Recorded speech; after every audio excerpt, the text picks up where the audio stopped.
त्या माणसाने आयुष्यभर केसाला तेल चोपडलं पण बुद्धी नाही आली. जे होते राज ठाकरेंची मंत्री चंद्रकांत पाटलांवर बोचरी टीका.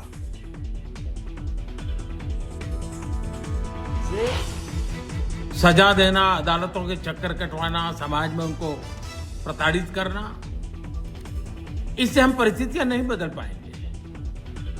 मैं उन्हें माफ करना चाहता. जंतर मंतरवर आंदोलनात अपशब्द वापरणाऱ्या विद्यार्थ्यांना पंतप्रधान मोदींनी केलं माफ, तर आत्महत्या केलेल्या विद्यार्थ्यांच्या कुटुंबाची माफी मागा, उद्धव ठाकरेंचा मोदींना टोला.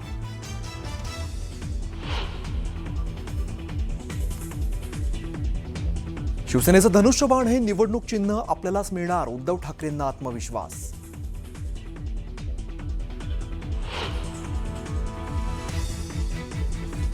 राम मंदिरात चोरी कशी होते, मंदिरातील दान चोरीवरती पंतप्रधान मोदी का बोलत नाहीत, राज ठाकरेंचा सवाल. तर सिद्धिविनायक मंदिरात 18 कोटींची चोरी झाल्याचाही केला गंभीर आरोप.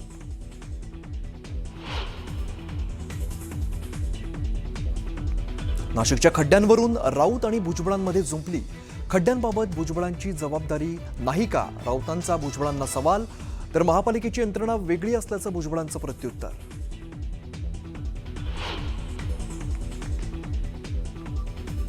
भारताचे राष्ट्रीय सुरक्षा सल्लागार अजित डोवाल यांचा लोकमान्य टिळक राष्ट्रीय पुरस्काराने सन्मान, अमित शहांच्या हस्ते पुरस्कार प्रदान.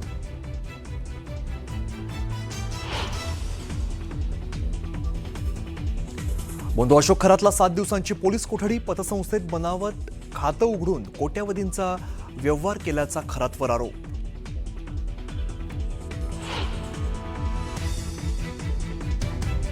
सांगलीच्या जतमध्ये 4 वर्षांच्या चिमुकलीवर अत्याचार करणाऱ्या नराधमाला फाशीची शिक्षा. फेब्रुवारी 2025 मध्ये जतच्या करजगी गावात घडली होती घटना.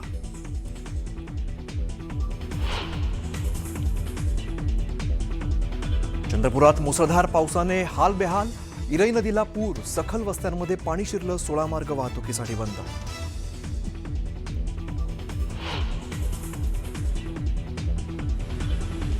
कोल्हापुरातील मुसळधार पावसानंतर राधानगरी धरण 100% भरलं, धरणाच्या 2 दरवाजांमधून पाण्याचा विसर्ग सुरू.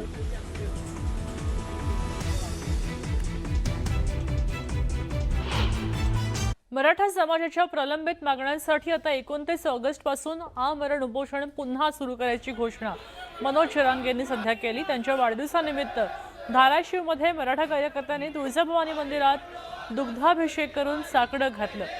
जरांगे पाटील यांचं उपोषण टळावं आणि सरकारनं त्यांच्या मागण्या तातडीनं मान्य कराव्यात अशी प्रार्थना कार्यकर्त्यांनी केली.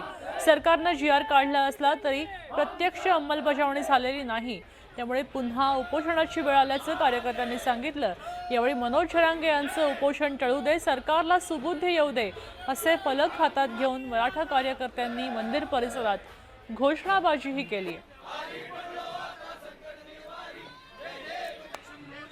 29 ऑगस्टला मनोज जरांगे पाटील हे उपोषणाला बसलेत आणि आज त्यांचा जन्मदिवस आहे. मात्र या जन्मदिना दिवशी त्यांच्या आई तुळजाभवानीला आरती करून साकडं घातलेलं आहे की हे मराठा सेवक आहेत. त्यांनी एक साकडं घातलेलं आहे की या सरकारला सुबुद्धी देऊ आणि 29 ऑगस्टला जे मनोज जरांगे पाटील उपोषणाला बसणार आहेत त्याच्यावरती वेळ येऊ नये.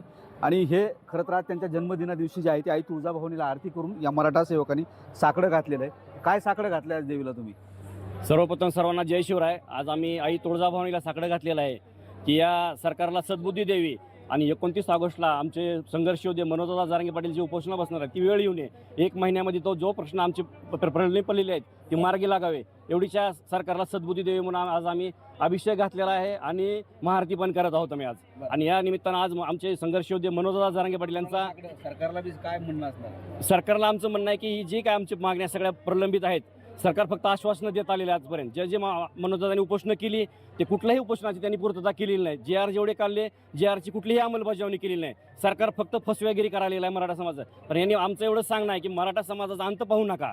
मराठा समाज जर एकदा रस्त्यावर जर उतरला ना तर सरकार काय म्हणजे फक्त उपोषणाला बसू नये यासाठी तुम्ही आज हो उपोषणाला काय भावना आहे? 29 तारखेला दादांनी उपोषण करणार आहेत असं जाहीर केलेलं आहे. आमचं असं म्हणणं आहे सरकारला की आजपर्यंत तुम्ही ज्या मागण्या मान्य केल्यात त्याचे तुम्ही GR काढलेले आहेत ते GR तुम्ही पूर्ण करा. दादाला उपोषणाला बसूच येऊ नये तसं तुम्ही प्रयत्न करावे सरकारने.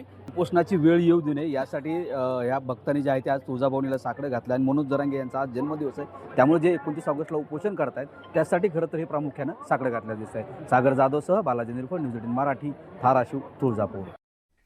बातमी आहे जळगाव अमळनेर महामार्गावरची. इथं रेल्वे भुयारी मार्गामध्ये मोठ्या प्रमाणावर पावसाचं पाणी साचलं आणि रेल्वे बोगदा 2 दिवसापासून बंद आहे. परिणामी आता अमळनेरकडे जाणाऱ्या वाहनांना पर्यायी कच्च्या रस्त्याचा वापर करावा लागतोय. नागरिकांना मोठ्या गैरसोयीला सामोरं जावं लागतंय. बोगद्यामध्ये पाणी साचलंय, त्यामुळे वाहतुकीसाठी बंदी घातली आहे आणि बाजूच्या कच्च्या रस्त्यावर सुद्धा चिखल झालाय आणि पाणी सुद्धा साचू लागलेलं आहे. जळगावच्या अंमळनेर रस्त्यावरील जर बघितलं तर सतीमाता मंदिर परिसरामधील वरच्या साईडला जर बघितलं तर या ठिकाणी रेल्वेचा मार्ग आहे. मात्र गेल्या काही वर्षांपासून रेल्वेच्या खाली भुयारी मार्ग या ठिकाणी वाहनांसाठी चांगल्या प्रकारची व्यवस्था, सुरळीत व्यवस्था व्हावी यासाठी करण्यात आलेली होती रेल्वे प्रशासनाच्या वतीने. मात्र ती तेव्हापासूनच या ठिकाणी फोल ठरते आहे. याचं मुख्य कारण म्हणजे की प्रत्येक वेळेस ज्या पद्धतीने पावसाचं जर पाणी 1 तास जरी या ठिकाणी आलं तर या बोगद्यामध्ये तब्बल 15 ते 20 फूट वर असं पाणी या ठिकाणी भरतं आणि परिसराच्या बाजूला जी कच्चा रस्ता आहे त्या कच्च्या रस्त्याहून या ठिकाणी वाहनधारकांना जे आहे तो आपला प्रवास जीव घेणा प्रवास करावा लागतो. मात्र असं असलं तरी ज्या पद्धतीने रेल्वे प्रशासनाच्या वतीने या ठिकाणी हा बोगदा उभारण्यात आलेला होता, कुठेतरी वाहनधारकांना कुठेतरी चांगली व्यवस्था व्हावी यासाठी सुविधा करण्यात आलेली होती. मात्र दरवेळेस पाऊस आला की या रेल्वेच्या या भुयारी मार्गातून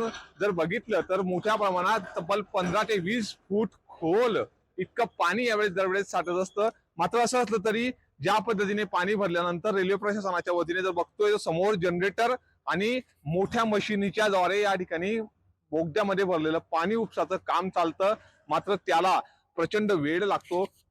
यासाठी वाहनधारकांना मोठी कसरत बाजूला जो कच्चा रस्ता आहे त्या कच्च्या रस्त्यातूनच या ठिकाणी करावं लागतं. मात्र असं असलं तरी रेल्वे प्रशासनाच्या वतीने ज्यावेळेस हा बोगदा, ज्यावेळेस हा भुयारी मार्ग या ठिकाणी वाहनधारकांना करण्यात आला त्याच वेळेस पाण्याचा निचरा करण्याची समस्या का करण्यात आली नाही, वाहनधारकांना प्रत्येक वेळेस प्रत्येक पावसामध्ये होणारे हाल हे अद्यापही पुढे असेच होतील का, किंवा येणारा हा पाण्याचा प्रश्न पुन्हा असाच ऐरणीवर राहील का, असं संपूर्ण सवाल या ठिकाणच्या वाहनधारक असतील नागरिक करतायत. नितीन नांदुरकर, न्यूज 18 मराठी, जळगाव.